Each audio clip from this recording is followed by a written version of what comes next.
생활 속 밀접한 세법들로 절세 포인트를 짚어보는 콕콕 절세 전략 시간입니다.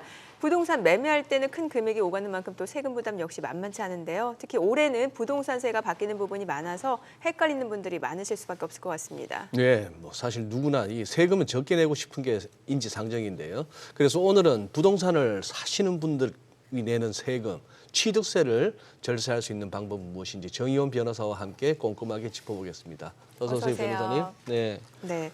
자, 올해 이제 취득세가 바뀌는 부분이 많은데 먼저 이제 지난해 정부가 취득세를 낮추겠다라고 밝혔는데 아직 국회 문턱을 넘지는 못하고 있는 상황인데 지금 개정안 내용이 어떻게 되나요? 네, 정부가 취득세 완화 방침에 대해서 발표는 했습니다. 크게 두 가지 포인트가 있는데요. 첫 번째로는 규제 대상 지역 내에 존재하는 2주택 보유자들에게 중과세율을 폐지하겠다 이렇게 발표를 한 것입니다. 현재에는 규제 지역 내 2주택을 보유하고 있다면 8%의 중과세율을 부담해야 되는데요. 이것들을 폐지하고 기본세율 1에서 3%를 적용하겠다 이렇게 발표를 했습니다. 또 하나 주목하셔야 될 부분은 3주택 이상 보유자들인데요. 현행 중과세율 대비 50% 인하 방침이 나와 있습니다. 다만 이와 같은 취득세 중과 완화 정책은 법률 개정 사항인데 아직 국회 문턱을 통과하지 못했기 때문에 시행은 불투명한 상황이라고 볼 수 있습니다. 네. 그러면 지금 개정이 확정된 부분도 있을 거 아니에요. 그중에서 과세 표준 기준이 바뀐다고요? 네, 맞습니다. 네. 지금 2023년도부터 취득세 과표 적용 기준이 전면적으로 바뀌었습니다. 네. 취득세라고 함은 우리가 유상, 매매로 부동산을 취득하거나 아니면 무상, 증여로 부동산을 취득할 경우에 내는 세금을 말하는데요. 과세 표준에 세율을 곱해서 산출된 세액을 저희들이 기본적으로 납부를 하게 됩니다. 그런데 유상으로 우리가 부동산을 취득했을 경우, 즉 네. 매매로 우리가 부동산을 취득했을 경우에는 작년까지만 해도 시가 표준액 또는 신고 가액 중 큰 금액을 과표로 적용을 했는데 네. 올해부터는 사실상 취득한 가액이라고 해서 실제 시가를 좀 더 준용한 금액을 과표로 적용하겠다 이렇게 바뀌었고요. 네. 또 특별하게 좀 주목하셔야 될 부분들은 증여로 취득한 부분인데 네. 이렇게 무상으로 부동산을 취득한 경우에는 작년까지만 해도 시가 표준액을 과표로 적용했습니다. 네. 그런데 이제 올해부터는요. 시가 표준액이 아니라 시세를 인용한 시가 인정액을 과표로 적용하겠다 이렇게 발표를 한 것이거든요. 예. 근데 시가 표준액이라고 함은 원래 시세의 70%에서 75% 수준으로 책정이 되고 있는 국가에서 세금을 부과하기 위해 만들어낸 개념이기 때문에 시가 표준액이 아니라 인정액으로 과표를 적용할 경우에는 부득이 과표가 올라갈 수밖에 없는 그래서 납세자들의 취득세 납세 좀 부담이 예. 높아질 수밖에 없는 그런 상황인 것입니다. 지금 말씀해 주신 대로 이제 증여로 부동산을 취득하게 되면은 그 과세 표준 자체가 시가 인정액으로 이제 개정이 됐다라는 건데 그 이 시가 인정액이 뭔지 좀 짚어봐야겠네요. 네, 쉽게 말씀을 드리면 특정 다수인들이 시장에서 자유롭게 거래하는 거래 가액이다 이렇게 생각하시면 쉬울 것 같은데요. 네. 법에서는 이 시가 인정액을 명확하게 규정을 좀 하고 있습니다. 우선은 내 부동산에 매매 거래 가액이 있다면 그 매매 거래 가액 혹은 감정평가 가액 혹은 내 부동산이 경매나 공매로 넘어갔을 경우에는 경공매 금액을 바로 시가 인정액으로 적용하고 있습니다. 예. 그런데 만약에 증여로 내가 부동산을 취득을 했다면 이러한 내 부동산에 대한 거래 가액이 존재하지 않을 수 그렇죠. 있거든요. 예. 그럴 경우에는 남의 부동산, 내 부동산과 유사한 매매 사례 가액을 시가로 인정하겠다라고 보고 있습니다. 역시 세부담이 늘어날 수 있겠네요. 네, 맞습니다. 예. 아니 확실히 또 이 증여 쪽으로 오니까 실제 그냥 사고 파는 것보다 또 복잡해지네요. 네, 맞습니다. 지금 그러면은 증여하면 더 늘어나는 거에 더 늘어난다고 봐야 됩니까? 취득세가? 그럴 수밖에 없는 것이 네. 왜냐하면 시세를 바로 준용을 하는 그렇죠. 금액으로 과표가 바뀌었기 때문에 좀 더 세부담이 늘어날 수밖에 네네. 없는 상황인 것이죠. 예, 그래요. 그러면은 시가 인정액으로 인정되는 지표가 그 매매가액 앞서 그 범위를 저희가 살펴봤잖아요. 네. 경매가액 아니면 감정가 여러 개가 있잖아요. 그러면은 이게 저런 사례가 만약 겹치게 된다면 여기서도 우선순위가 있을 것 같거든요. 네, 맞습니다. 예. 일단은 최우선적으로 적용되는 것은 내 부동산의 거래 가액입니다. 아. 내 부동산에 매매되기 대금 거래 가액 네. 혹은 감정가액, 경매 가액이 이제 설정이 되는 것이고요. 내 부동산 가액이 없다면 남의 부동산, 유사 네. 부동산의 매매 사례 가액이 적용이 되는 것인데 그게 1순위인가요? 네, 맞습니다. 근데 만약에 내 부동산의 매매 거래 가액과 감정평가 가액이 동시에 존재할 수도 있는 그렇죠. 것이거든요. 이 경우에는 우선순위들끼리 경합하는 경우에는 내가 취득한 날짜를 기준으로 해서 가장 가까운 시일 내에 형성된 금액을 시가로 인정해주고 있습니다. 그 유사 부동산의 매매가액이거나 아니면 감정가액 중에서 그 취득한 날짜와 가장 가까운. 내 부동산이 최우선순위고 최우선순위, 네, 예. 내 부동산 중에서 매매가액과 감정평가 가액이 만약 경합할 경우에는 취득일 기준으로 가장 가까운 시일 내에 설정된 금액을 말씀드립니다. 예. 변호사님 조금 예를 좀 들어주실 수 있을까요? 지금까지 설명하신 내용 중에 네. 아주 그냥 구체적으로 우리 딱 느낌 오게 아파트 가격 얼마 네네네. 이런 거. 네, 제가 실제로 사례를 하나 가지고 예, 왔는데요. 예, 예. 그 바뀐 과표 적용 기준에 따라서 증여로 취득할 경우에 올해 어떻게 취득세 부담이 좀 늘어날 수 있는지를 한번 살펴보도록 네. 하겠습니다. 네. 네, 시가 인정액이 6억 원 정도 되고요. 그다음에 주택 공시 가격이 4억 원으로 가정을 하고 설명을 좀 드려보겠는데요. 이 경우에는 2022년도에는 증여에 있어서 과세 표준이 시가 표준액으로 적용이 되었기 때문에 과세 표준은 4억 원이 됩니다. 주택 네. 공시 가격이 시가 표준이라고 생각하시면 되십니다. 예. 이 경우에는 취득세율이 기본세율이 적용되면 1,400만 원, 중과세율이 적용되면 4,800만 원이 산출이 되는데요. 2023년 이후부터는 증여를 받으면 과표가 시가 표준액이 아니라 시가 인정액이 적용이 되는 것이기 예. 때문에 시가인 6억 원이 그대로 과표로 적용이 되는 것이죠. 따라서 이 경우에는 취득세율은 동일한데 기본세율 같은 경우에 2,100만 원이 산출이 되고요. 중과세율 같은 경우에 7,200만 원이 산출이 되기 때문에 작년에 비해서 과표만 올라간 상태임에도 불구하고 굉장히 큰 금액이 좀 상승한다 이렇게 좀 보여집니다. 시가 인정액 6억 원에 지금 취득세를 7,200만 원을 내야 된다고요? 네, 맞습니다. 전 중과세율이 적용됐을 때. 네. 와, 세금 진짜 무섭구나. 예. 근데 이제 문제는 그 시가 자체는 좀 수시로 변할 수 있는 거잖아요. 네. 그렇게 되면은 시가 인정액 시점을 두고 뭔가 좀 공방이 있을 수도 있을 것 같은데 뭐 기준이 따로 있는 건가요?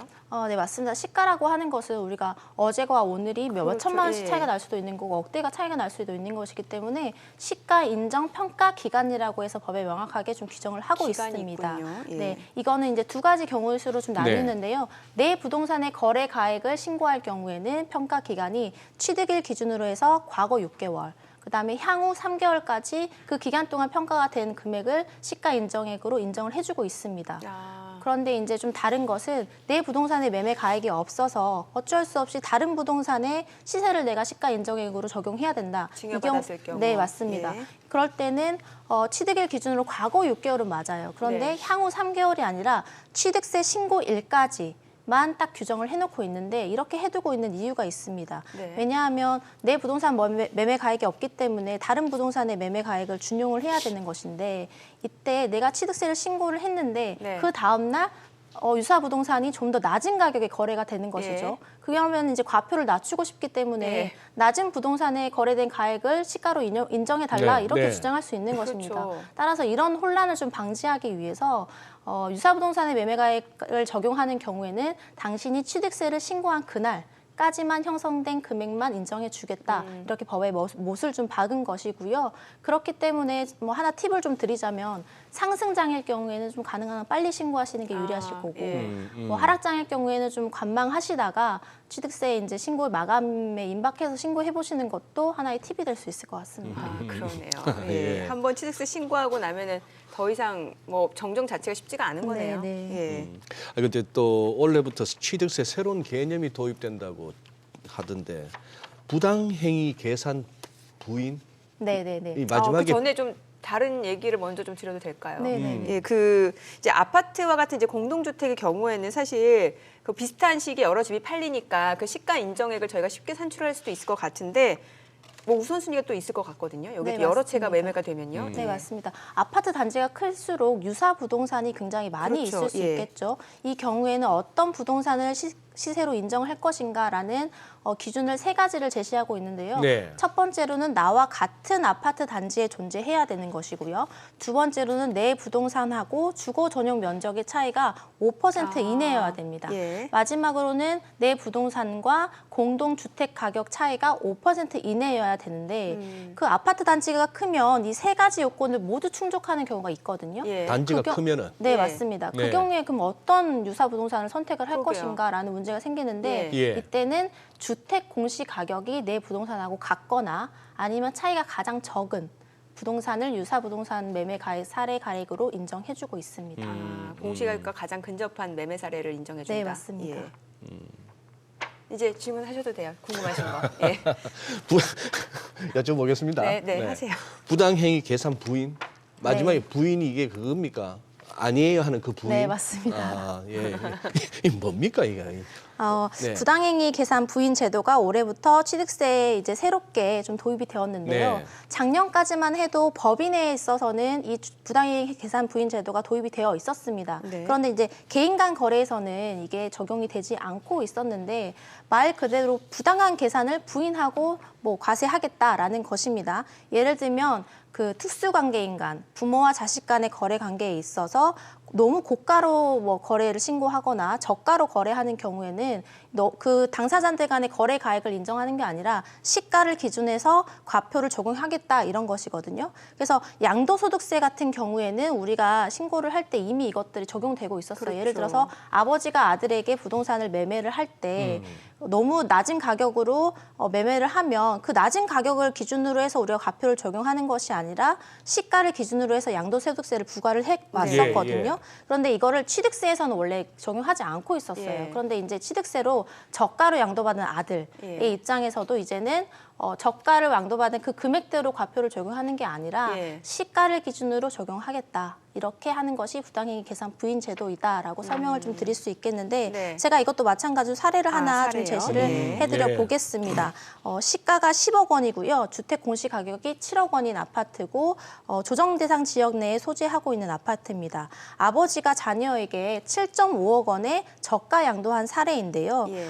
이 경우에는 2022년도에는 과세 표준이 아까 유상으로 취득할 경우에는 취득가액 혹은 시가 표준액 중 큰 금액으로 적용을 한다고 했기 때문에 이 부분은 이제 7억 5천만 원이 과표로 적용이 되고 그렇죠. 세율은 2%이기 때문에 네. 납부세액은 1,500만 원 정도가 네. 나옵니다. 근데 2023년 이후 취득분부터는요. 그 지금 우리가 시가 인정액이 10억 원인데 원래는 그 사실상 취득 가격이 7억 5천으로 과표가 적용돼야 되는 건데 예. 이걸 부인해 버리는 것이기 예. 때문에 시가인 10억 원을 과세 표준으로 적용이 되는 거고요.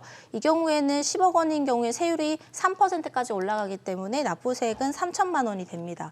따라서 지금 이 제도가 도입되면서 해당 좀 당사자들은 2배까지도 납부해야 될 세금이 늘어날 수 있는 그런 상황이 된 것이죠. 예. 앞서 뭐 증여할 때도 보니까는 세부담이 높아지는데 이렇게 저가 양도에도 취득세 자체가 자녀 입장에선 높아질 수밖에 없는 구조네요. 네, 예. 취득세 기준에서 이제는 모두 다 시세를 반영하게끔 제도가 변경되었다. 이렇게 이해하시면 쉬울 것 같습니다. 혹시 절세 팁 따로 없을까요?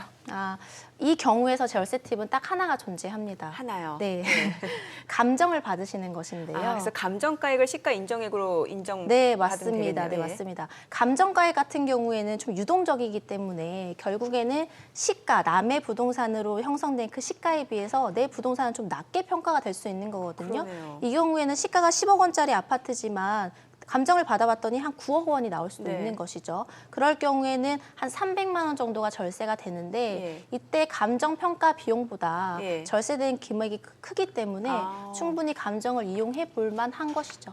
예. 감정 평가 받는데 통상 어느 정도 비용이 드나요?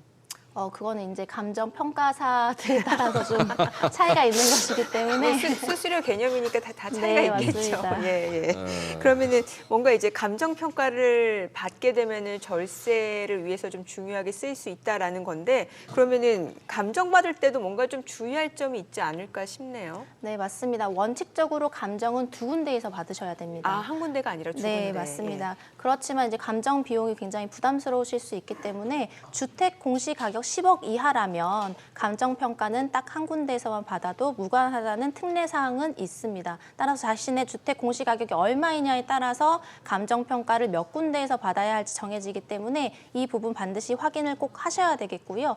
또 아까 전에 말씀드렸던 대로 시가 인정 평가 기간이 존재하는데 이 기간 내에 감정평가가 이루어져야 되고 감정평가 보고서도 나와야 됩니다. 따라서 이 기간 내에 반드시 감정을 받으셔야 한다는 점도 유의하셔야겠습니다.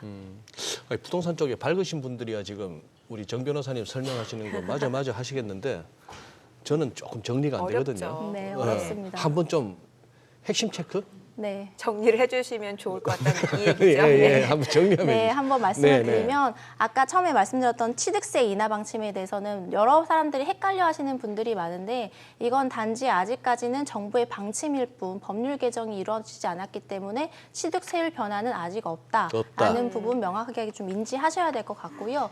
반면에 취득세의 과표 구간은 시세를 반영하는 쪽으로 굉장히 좀 올라갔기 때문에 이제는 내가 아무리 저가로 양도 받았다 하더라도 혹은 무상으로 받았다 하더라도 이제는 시가를 기준으로 과표가 적용되고 그만큼 취득세가 조금 상승될 수 있다라는 네. 부분 꼭 인지를 하시면 좋겠고 그렇기 때문에 만약에 증여로 받아오시는 분들이라면 시가 인정액이라는 개념이 도입되면서 뭐 감정이라든지 경공매 금액이라든지 이런 부분들이 많이 튀어나오거든요. 이런 부분들에 대해서 좀 공부를 하시고 증여를 받으시는 게 바람직하실 것 같습니다. 예, 여러모로 또 이 와중에 또 절세 팁이 있으니까 그런 포인트까지 놓치지 않고 또 챙겨가는 게 하나의 절세 팁이 아닐까 싶네요. 변호사님 오늘 말씀 잘 들었습니다. 고맙습니다. 고맙습니다.